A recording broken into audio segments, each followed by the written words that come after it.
Bonjour à toutes, bonjour à tous. Vous le savez, je suis un farouche défenseur du dialogue entre l'agriculture et la société. Je milite dès que j'en ai l'occasion pour le bien vivre ensemble dans nos territoires. Nous avons besoin de ces débats pour se comprendre, l'agriculture pour comprendre les évolutions des attentes sociétales, la société pour comprendre les évolutions et l'aspect de notre métier. À ce titre, le Salon de l'agriculture est un moment essentiel et privilégié pour que les agriculteurs, quelle que soit leur région, leur production ou leur pratique agricole, partagent avec fierté leur quotidien et leurs produits avec la population française. Suite à l'annulation du Salon de l'agriculture, nous avons vu fleurir de nombreux reportages pour parler agriculture, à la limite de l'overdose. Si je me réjouis bien sûr de voir l'agriculture au cœur des préoccupations actuelles, je me dis que 2 semaines de matraquage pour 50 semaines d'indifférence, le match reste perdu d'avance. D'autant plus que ce sont bien souvent d'autres qui parlent pour nous. Et y regarder de plus près, les reportages se classent en 2 catégories. Soit ils sont à charge, où l'on passe pour des parias, des empoisonneurs et qui polluent, soit ils sont misérabilistes et l'on passe pour des héros du quotidien, ces bouseux qui triment toute leur vie pour un salaire de misère. Soit l'agriculture est la cause de tous les maux, soit l'agriculture est une pièce de musée qui n'a pas évolué depuis 40 ans et qui ne doit pas évoluer. 2 visions extrémistes, 2 visions caricaturales, 2 visions mensongères. Mais ce n'est regarder l'agriculture par le prisme de l'émotion.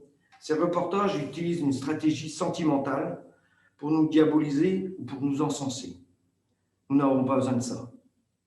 Nous avons besoin de rééquilibrer les messages avec une bonne dose de raison pour objectiver le discours. Quelques rares reportages l'ont fait et je les en remercie. Nous sommes des acteurs économiques et nous devons être considérés comme tels parce que nous sommes, comme tout chef d'entreprise de tous les secteurs d'activité, confrontés à un monde sans pitié, sans scrupules, celui du marché. Le marché ne fait pas de sentiments. Il n'y a qu'à voir la situation des éleveurs de bovins aujourd'hui pour s'en rendre compte. Ils sont pressurés par les acheteurs qui, tout en s'accaparant l'image marketing verte et herbagère, mettent une pression extrême sur les prix. Les prix, parlons-en, une notion qui n'est jamais abordée dans les reportages. Pourquoi ? La rentabilité économique est primordiale pour nous permettre de vivre de notre métier, de pérenniser l'activité agricole sur nos territoires en attirant surtout des jeunes. C'est comme si l'économie était un gros mot qu'il fallait bannir de notre langage. Au contraire, moi je le revendique. Je défends ici une agriculture durable pour nos territoires. Et pour être durable, l'agriculture doit reposer sur 3 piliers. Le social, l'économique, l'environnemental. L'équilibre entre ces 3 piliers est essentiel pour y arriver. Si l'on bafoue l'un d'entre eux, c'est tout l'édifice qui tombe, qui s'écroule. La crainte de ne pas trouver la relève générationnelle, tant attendue, deviendrait alors totalement fondée. Cela donnerait raison à tous les reportages misérabilistes, alors que 52% des agriculteurs vont prendre leur retraite dans les 10 ans.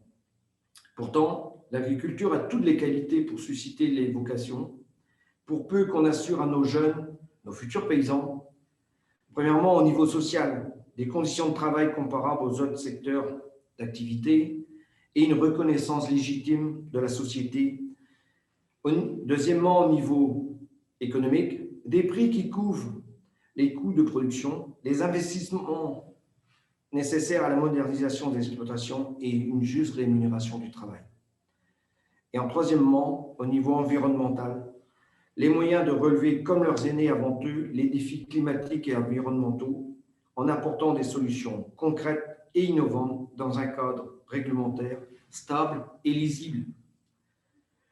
On n'a pas le droit d'être pessimiste. On doit être réaliste, positif et donner des perspectives. Nos jeunes, alors, nos futurs paysans, pour devenir chefs d'entreprise, maîtres de leur destin, quels que soient leurs souhaits de production, de marché ou de système.